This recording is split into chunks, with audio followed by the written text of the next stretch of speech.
Hi everyone. 4.2 complete कर लेते हैं लीगल एड। देख लेते हैं एग्ज़ाम के लिए क्या इंपॉर्टेंट है।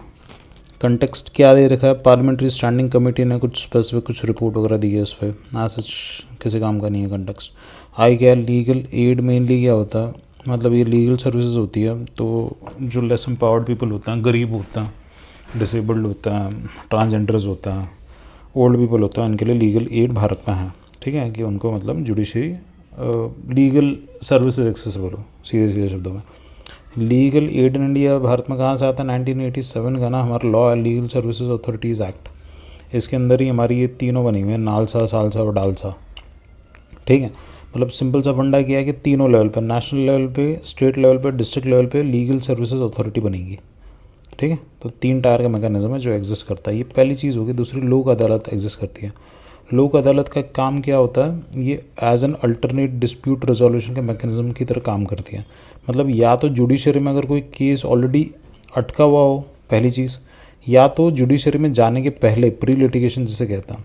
ठीक है, ये सर्विसेज प्रोवाइड करता है कि बाहरी मतलब बाहरी साठ गार्ड करके, साठ गार्ड तो नहीं बोलेंगे, कॉम्प्रोमाइज़ करके केस सॉल्व हो जाए। क्योंकि जुडिशरी में जाएगा तो उसमें टाइम बहुत ज़्यादा लगता है, पैसे भी बहुत ज़्यादा लगता है, केस अटका रहता है। ठीक है, तो लोक अदालत का कॉन्सेप्ट है। आगे देखता, आगे क्या क्या बता रहा है ये। आगे बता रहा है पैरालीगल वॉलंटियर्स वगैरह होता है। वॉलंटियर आ जाता, टिक कर लेना एग्ज़ाम में। ठीक है, जितना अपने दिमाग से हो रहा है वो कर लेना, बाकी जो याद रखना है मैं बता दे रहा हूँ यहाँ से।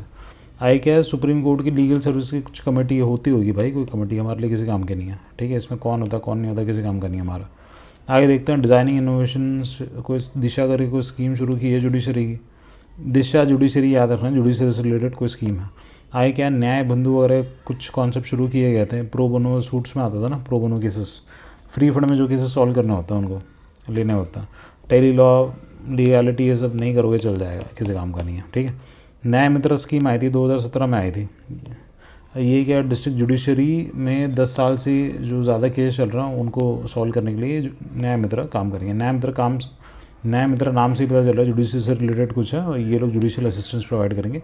याद ये रखना है, 10 साल से ओल्ड केसेस, और कहाँ पे? डिस्ट्रिक्ट लेवल पे, डिस्ट्रिक्ट जुडिशरी के लेवल पे। ठीक है, आगे क्या कह रहा है, सुप्रीम कोर्ट की एक स्कीम आई थी, ये इंपॉर्टेंट है। इंपॉर्टेंट तो क्या है, ये बजट में आई थी 2-3 साल पहले के, तो इसलिए इसको याद रखना। ये क्या, middle income group legal aid scheme. जिन लोगों की तनख्वाह 60,000 रुपये से कम है पर महीना, या फिर साल का 7,50,000 है, उनको ये मिडिल इनकम ग्रुप में कंसिडर किए जाएंगे, और इनके लिए कुछ स्पेशल प्रोविजंस वगैरह बना रखे हैं सुप्रीम कोर्ट ने, ताकि सुप्रीम कोर्ट की जुडिशियल सर्विसेज वो इनको एक्सेसिबल हो। ठीक है, आगे कॉन्स्टिट्यूशनल प्रोविजन देख लेते हैं। आर्टिकल 39A अपना DPS में सीधे सीधे लिख रखा है। इसके अंदर ही आपका नालसा जो एक्ट है आपका 1987 का, इसके बेसिस पे बना हुआ है। ठीक है, आगे आर्टिकल 22 क्या कहता है, ब्रैकेट वाली याद करने की ज़रूरत नहीं है, सिर्फ 22 याद रखो। 22 ये है कि किसी भी आदमी को अगर पकड़ लिया ना पुलिस ने, जेल वेल में डाल दिया, तो उसको क्या है, he has a right to be represented by legal lawyer. अगर उसके पास खुद का लॉयर नहीं है तो सरकार उसको एक लॉयर देगी। ठीक है, तो उसको कुछ तो कहता है, मतलब he should be given an option for fair trial, ये सब। ठीक है, तो ये है। इसके अलावा जुडिशियल प्रोनाउंसमेंट, इन्होंने केस तो हर जगह डाल ही रखे हैं। तो केस में क्या है, इतना याद रखना, हुसैन आरा खातून जो केस है, ये क्या कह रहा है यहाँ पे, कह रहा है फ्री एंड रीजनेबल प्रोसीजर वगैरह होना चाहिए। देखो, जो भी फंडामेंटल राइट आपको समझ नहीं आ रहा ना कि किस में आएंगे, फॉर एग्जांपल जैसे कहीं लिख दिया राइट टू फूड हो गया, राइट टू फ्रेश वाटर हो गया, फ्रेश वाटर गया मतलब पोर्टेबल वाटर हो गया, राइट टू क्लीनलीनेस, ये सब हो गया, सब कुछ राइट टू लाइफ जो है ना, आर्टिकल 21 इसके अंदर इम्प्लिसिट होता है। जो मोटे मोटे बाकी फंडामेंटल राइट्स है वो तो आपको पता ही है, फ्रीडम ऑफ एक्सप्रेशन आ जाएगा तो 19 में आ जाएगा, रिलीजियस राइट्स है तो 25 से 30 के बीच में कहीं आ जाएंगे। ठीक है, प्रिवेंटिव डिटेंशन है तो वो आपका 22 में आ जाएगा, ये सब है। ठीक है, तो बाकी जितना बचता है ना सब कुछ आर्टिकल 21 में आ जाएगा।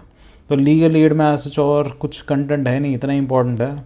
यहाँ क्या, नेशनल लीगल सर्विस अथॉरिटी के बारे में कुछ बेसिक दे रखा है, हमने देख लिया कौन सा एक्ट्स आया, 1987 के एक्ट्स आया, कौन सा आर्टिकल की बैकिंग है, 39A DPSP की बैकिंग है क्या कह रहे हैं, कंपोजिशन क्या होगा नालसा में, chief justice of India acts as a patron chief justice of India इसका हेड होगा, इतना याद रखना। ठीक है, आगे क्या कह रहा है, फंक्शन क्या, फ्री लीगल एड प्रोवाइड करना होता है उसको। ठीक है, आगे क्या, वीकर सेक्शन सोसाइटी, फिर लोक अदालत। ठीक है, मतलब फ्री लीगल एड ही करना।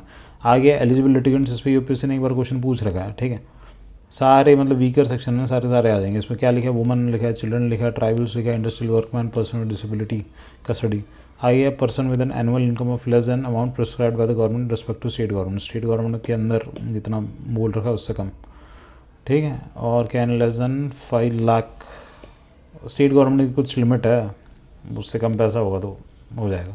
अगर इच्छा है देखने की तो देख लेना इनकी वेबसाइट पे जाके, अदरवाइज़ इतने कंटेंट से काम चल जाएगा, क्वेश्चन बन जाएगा।